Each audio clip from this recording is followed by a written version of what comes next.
This is Social Media Buzz. I am Choma Amaribulam. The former governor of Anambra State, Peter Obi, yesterday announced his resignation from the People's Democratic Party, PDP. Announcing his resignation in a letter dated May 24th and addressed to the national chairman of the main opposition party, Senator Iyorchia Ayu. Peter Obi said he was pulling out of the party's presidential primaries. He said that recent developments within the party made it difficult to continue practicing and making constructive contributions. He explained that he took the decision to leave the party because of his firm commitment to rescuing Nigeria, even if the route differs.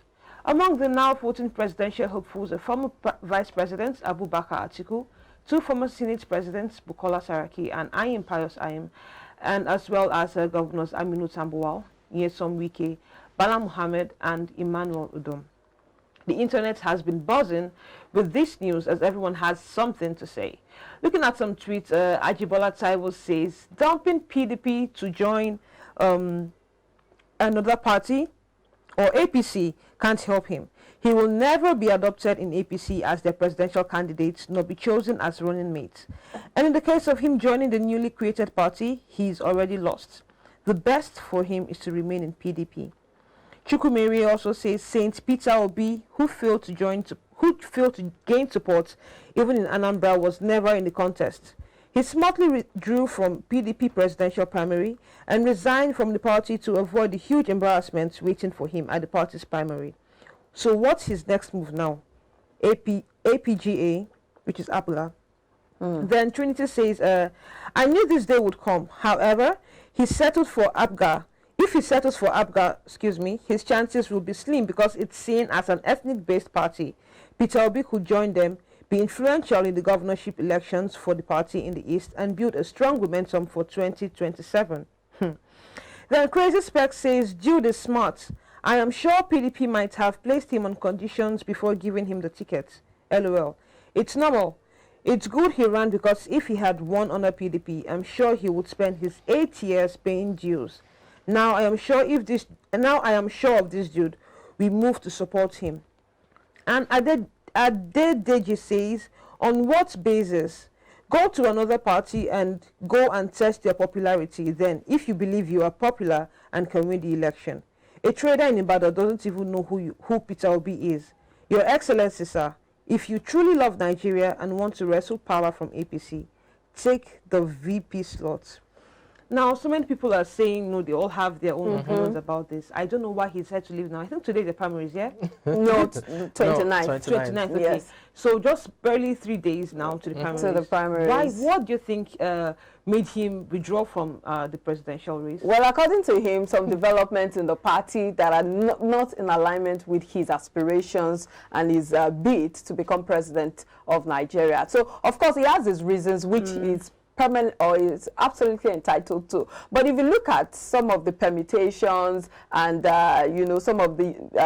some of the predictions that people have been making as regards the party he's moving to. Some people have said he's going to APGA. Some people have said he's going to Labour Party. But some people are also saying he's going to NNPP. But if you look at the NNPP has his shining star as Radio Kwankwaso. And some people have said perhaps he's going to make Kwankwaso his running mate as the vice president. But, a lot of people are also saying that Peter Obi may be popular on Twitter. He may be popular amongst the youths. But what are the chances, if he had stayed in the PDP, what are the chances of him getting the presidential ticket? Looking at the big wigs in the party, people like Saraki, people like Atiku, and all the other people who are vying for the same ticket in that party. So he probably had looked at his chances and seen that the chances of me getting this ticket is very slim. So perhaps I should just, pitch my tent with another party where my chances are stronger. But again, he has to be careful because these other parties that people have touted, saying that perhaps those are the parties he's going to, these parties, do they have the structure? Do they have the reach? NNPP has reach, yes, in the north. But if you look at the south and the other parts of the country, do they have that strong reach that would make someone like Peter Obi win the presidential, aspiration? I think you'd have to look at, which of the parties. Labour Party is definitely not an option for him, because you look at Labour Party, it's not even a strong party in any state. So even start how much more a region or nationwide? When we talk about nationwide, you're talking about PDP, APC, that's not debatable. You're looking at ABGA. ABGA is a regional party, like in the southeast. And again, even in the southeast, how much of a strong base is it? Do they have? Because you realize that within the same southeast, you also have PDP breaking through, you have APC breaking through as well. Dave Umari was in PDP before he decamped to APC. You have Ikpeazu, Abia State Governor, PDP. You had APC, retaining Imo from Okorocha to Uzodimma, and there's still Ihedioa in the mix as well, who is also a PDP member. So when you look at even the southeast, it's mostly a PDP APC thing. Divided. Abga is just the state, and that's Anambra. You do not have other states like that. So if you move to Abga, that's also not even in the equation. As I said, Labour Party is Abga is just a state. So you're now looking at the NMPP, for example. Yes, NMPP, because of Rabi Kwankwa, so there's a bit of reach, not just within Kano, but other parts of the north, but not the entirety of the north as well. Exactly. You're looking at probably just the northwest and a bit of the north central, but APC also has its own stronghold there, from Sokoto, to Kano itself and what have you. Again, all of these things will come into play. Remember, it's all about strategies and how good you are in defining the strategic moves that others make. It's about, watching out, what does this person You have to be able to see beyond your nose. No, so for all of Peter Obi's intentions, yes, the question is, if he's not running for the presidency, or if he's not running as the president, will he be willing to run as the vice president? And even if that's the case, you look at...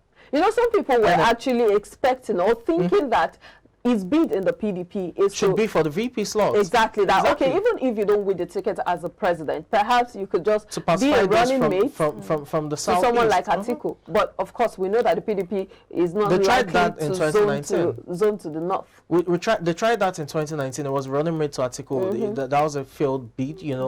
So there were talks of, will they try that again? Maybe Saraki, Peter Obi, or whoever.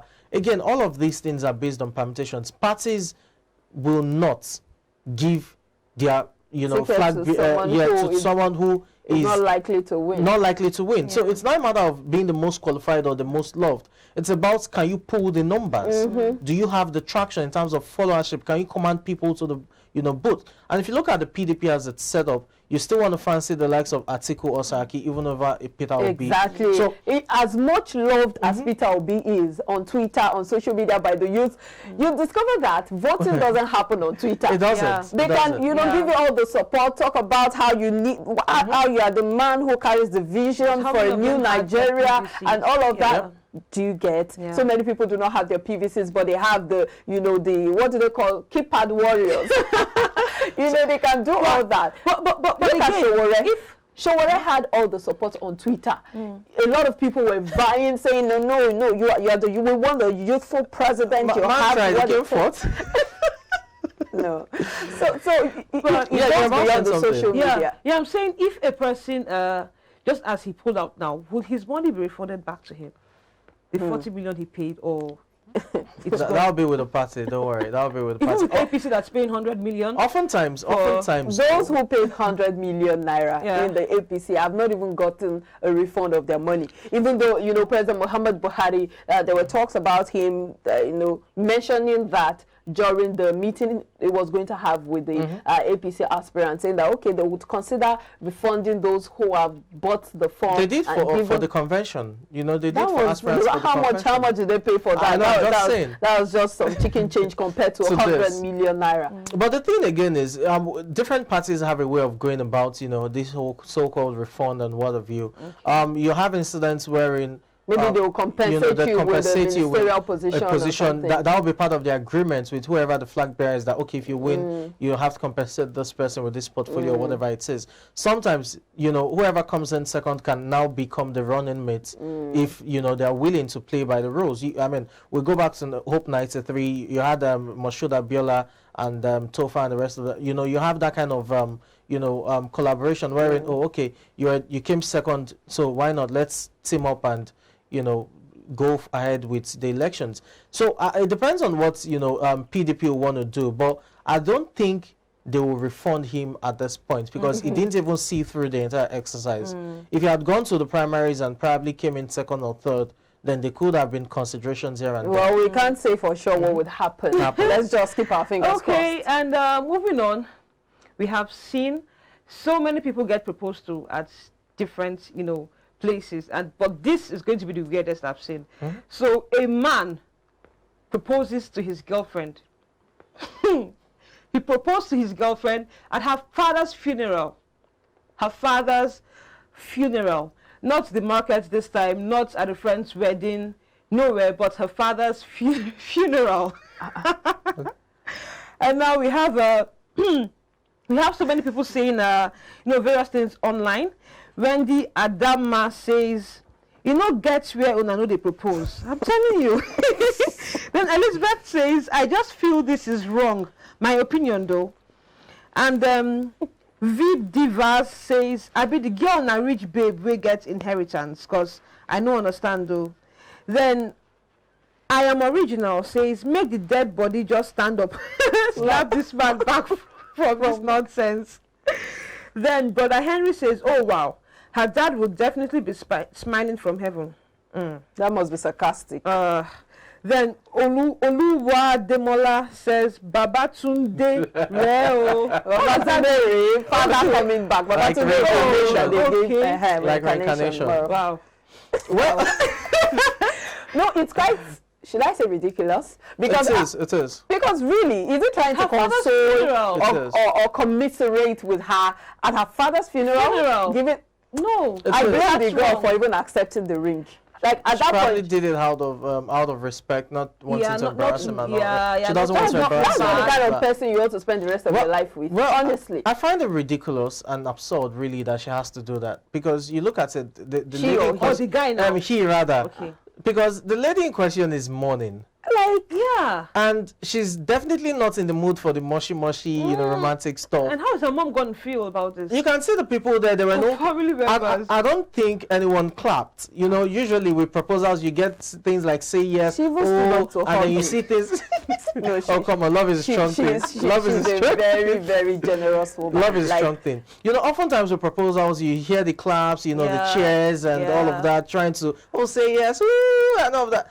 No one did any of that because it was solemn. I mean, everyone there was somebody. It was the atmosphere. He didn't read the room. That's just it. And it's quite unfortunate it's happening. I understand the intention is good, but the timing is extremely wrong. I beg to differ. I don't think his intention was good to even start. Because the intention to propose, I mean, definitely you have to love someone. He loves her. And the intention is good. How do you know he loves her? Maybe he wanted to pull her out of her sadness or the depression she was feeling at that moment. There, at that point. Maybe. Maybe. As I said, the intention is no. I'm serious. But Bola, if a man decides to propose to your sister or you or whatever, I mean, the intention is good. He wants to marry her. That's not a problem. He loves her. It's about the timing. It's about the place. It's about the atmosphere. Sometimes when you do some things, it kills or overrides the intention itself. Because for me, it's already obvious that I don't know how to put it. I'm trying to manage my words so I don't say the wrong things. But really, at the burial, like at the funeral, that's the thing. It didn't think it through, and I have issues with the fact that it's happening at the father's funeral. The reason is this.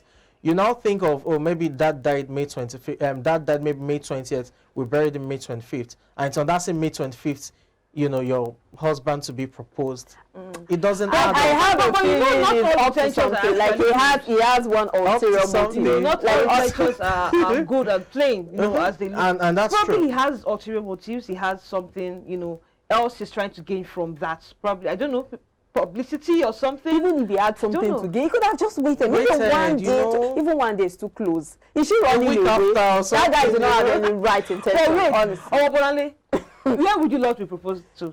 Where would you love your? I like it secret and personal. Ah, Yeah, I don't like the public shenanigans. I'm not for all the public Sam, what shenanigans. about you? I'm secretive. Samson. I control the narrative. It's what I want you to know. He's the proposer. So what, Not the proposer. what if your woman says she wants you to propose to her openly? We'll find a compromise. It's about shifting grounds. meet. We can't be at the extreme. They'll have a consensus. She'll yield some ground, I'll yield some grounds, and then we'll find You meet common at a ground, consensus. You know? and have it. But I think, again, with proposals, you should understand what both parties also want. I understand though it's more of a feminine thing, or more of the lady's intention that should prevail in terms of how she wants a proposal and all No, that. she couldn't have wanted this. Yeah, definitely, definitely. No. I'm Even just though saying she generally, accepted it. not I don't know this. why she accepted Most it. ladies actually want it loud, want it, open. Yes, no, I'm saying these Yeah. particular Talking about most ladies, circumstances. is that you? No. I like my own also secretive. Oh, really? And this is what we call a wrap on social media buzz today. I am Chioma Amaribulam. Thank you for your time, viewers.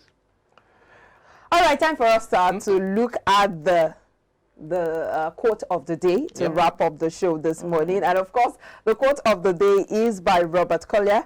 And this one says, "Success is the sum of small efforts repeated day in, day out." Of course, success doesn't happen all of a sudden. Yeah. It is a accumulation it's a of gradual process. Yes. Yeah. One step here, one step there, and then everything comes together. Of course, the right steps, they all come together. The mistakes too. The It's part mistakes, of the the process. errors, they are all part of the learning process. And then they come together to form one entity called success. And I hope that today you will take the right steps in the right direction to make, that success count. and have achieving those dreams that you've always wanted to achieve. Well, this is where we wrap it up today on iBrand Daybreak. Thank you so much for being a part of the show.